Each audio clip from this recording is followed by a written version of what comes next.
2022 के स्टार्टिंग से लेकर अब तक इंडियन रुपी डॉलर के अगेंस्ट 10% तक गिर चुका है एंड ये गिरते गिरते 81 रुपीज तक आ गया है और अभी अपने ऑल टाइम लो पर चल रहा है। बीच में तो $1 82 रुपीज तक भी पहुंच गया था। तो ऐसा क्या रीजन है जिसकी वजह से लगातार रुपी डॉलर के अगेंस्ट फॉल कर रहा है और गवर्नमेंट इसको बचाने के लिए क्या मेजर्स ले रही है, जानते हैं ये सब इस वीडियो में। वीडियो को एंड तक ज़रूर देखना क्योंकि आपको एंड तक काफ़ी नॉलेज मिलने वाली है। साथ ही आज आपके इकोनॉमिक्स के कुछ बेसिक फंडा भी क्लियर होंगे जो कभी भी हमें स्कूल या कॉलेजेस में ठीक से समझाए या पढ़ाए नहीं जाते। अब रुपये के गिरने के काफ़ी सारे रीज़न हैं, बट उनमें से एक जो सबसे इंपॉर्टेंट रीज़न है वो है monetary policy of federal reserve. जैसे इंडिया का सेंट्रल बैंक आरबीआई है जो इंडिया के फाइनेंशियल सिस्टम को रेगुलेट करता है, ठीक इसी तरह से यूएसए का सेंट्रल बैंक फेडरल रिजर्व है जो यूएसए के फाइनेंशियल सिस्टम को रेगुलेट करता है। But question is, federal reserve की मॉनेटरी पॉलिसी से इंडिया का क्या लेना देना?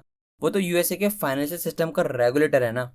पर शायद आप भूल रहे हैं, यूएसए अभी भी एक इकोनॉमिक सुपर पावर है और यूएसए को वर्ल्ड का फाइनेंशियल हब कंसिडर किया जाता है। तो यूएसए में जो भी होता है उसका असर वर्ल्ड इकोनॉमी पर पड़ता है। एक बड़ा ही फेमस कोट है, अगर यूएसए छींकता है तो दुनिया को सर्दी लग जाती है, और ये कहीं ना कहीं सच भी है। जब से फेडरल रिजर्व ने मॉनेटरी पॉलिसी में चेंजेस किए हैं तब से दुनिया भर में स्टॉक मार्केट से लेकर करेंसीज क्रैश कर रही हैं। तो आखिर फेडरल रिजर्व ने मॉनेटरी पॉलिसी में ऐसा क्या चेंज कर दिया जिससे दुनिया को इसका इम्पैक्ट झेलना पड़ रहा है? Answer is federal fund rate. Don't worry, जितना ये सुनने में कॉम्प्लेक्स सा लग रहा है उतना ये है नहीं।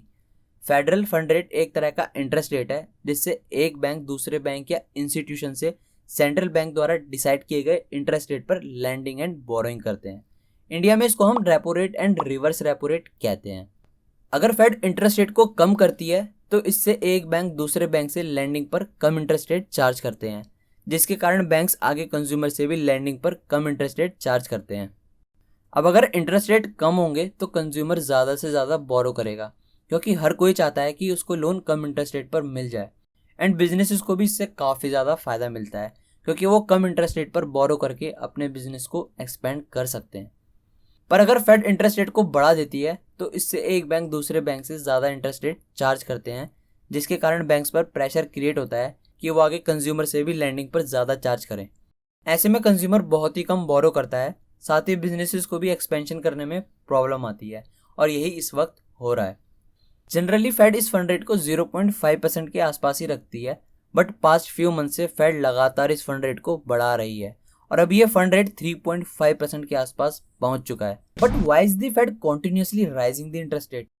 तो इसका सिंपल सा जवाब है टू कंट्रोल इन्फ्लेशन, यानी महंगाई को कंट्रोल करने के लिए फेड इंटरेस्ट रेट को बढ़ा रही है। लॉकडाउन में यूएस गवर्नमेंट ने इंटरेस्ट रेट को ऑलमोस्ट जीरो कर दिया था, जिसके कारण बोरिंग काफ़ी ज़्यादा चीप हो गई और हर कोई इजीली लोन ले पा रहा था। अब लोगों के हाथ में पैसा था तो उन्होंने दबाकर स्पेंड किया, जिससे इकोनॉमी बूम कर रही थी और स्टॉक मार्केट तेजी से ऊपर जा रहे थे। बट ये सब टेम्परेरी था। चीज़ों की डिमांड तो बढ़ रही थी पर जो सप्लाई है वो तो लिमिटेड ही है, और कोविड के कारण सबसे ज़्यादा हिट सप्लाई चेन को हुआ था। तो इस लिमिटेड सप्लाई के कारण इन्फ्लेशन लगातार बढ़ता जा रहा था, जिसके कारण यूएसए में इन्फ्लेशन ने 40 ईयर के रिकॉर्ड को तोड़ दिया। तो अब इस इन्फ्लेशन को कंट्रोल करने के लिए फेड इंटरेस्ट रेट यानी फेडरल फंड रेट को वापस से इंक्रीज कर रही है ताकि इस बढ़ते हुए इन्फ्लेशन को कंट्रोल में लाया जा सके। बट इससे हमारी करेंसी को कैसे इम्पैक्ट पड़ेगा, लेट्स अंडरस्टैंड। जब यूएसए में इंटरेस्ट रेट काफ़ी ज़्यादा कम थे तो यूएस के इन्वेस्टर्स एंड बड़े बड़े इंस्टीट्यूशंस ने बेटर अपॉर्चुनिटी एंड अपनी इन्वेस्टमेंट पर ज़्यादा रिटर्न कमाने के लिए इमर्जिंग इकोनॉमीज जैसे इंडिया में अपना पैसा लगाया। अब इंडिया में इन्वेस्ट करना है तो आईएनआर की ज़रूरत होती है, जिसके लिए इन्वेस्टर्स एंड इंस्टीट्यूशंस को पहले डॉलर को आईएनआर में कन्वर्ट करना होता है, और इसके कारण हमारी करेंसी काफ़ी ज़्यादा स्ट्रांग हो रही थी। बट फिर इन्फ्लेशन के चलते फेड ने इंटरेस्ट रेट को बढ़ा दिया, जिसके कारण यूएस में पहले के मुकाबले काफ़ी अच्छा इंटरेस्ट मिल रहा है। तो इससे इन्वेस्टर्स फिर वापस से यूएस में इन्वेस्ट करने लग गए हैं, जिसके लिए उन्होंने आईएनआर को सेल करके डॉलर में कन्वर्ट करना शुरू कर दिया, जिससे आईएनआर पर काफ़ी ज़्यादा सेल प्रेशर आया और वो गिरता ही चला गया।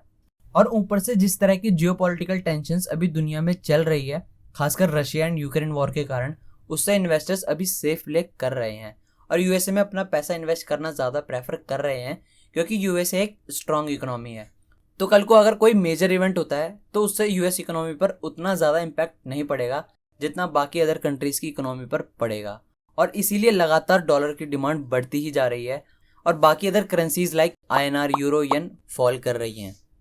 फेड इस इंटरेस्ट रेट को तब तक बढ़ाती रहेगी जब तक इन्फ्लेशन बैक टू 2% नहीं आ जाता, और अभी यूएसए में इन्फ्लेशन रेट 8.3% चल रहा है। इट मीन्स अभी आईएनआर के गिरने के और चांसेस हैं।